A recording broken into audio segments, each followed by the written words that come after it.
আগামী রবিবার 2 দিনের সফরে ঢাকায় আসছেন ব্রাজিলের পররাষ্ট্রমন্ত্রী মাউরো ভিয়েরা।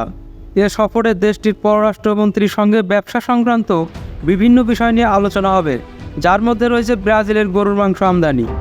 অধিক নয়, ন্যায্য ভ্যাট প্রদান করে ব্যবসায় সুরক্ষিত রাখবে ভ্যাট বন্ধু অ্যাপস।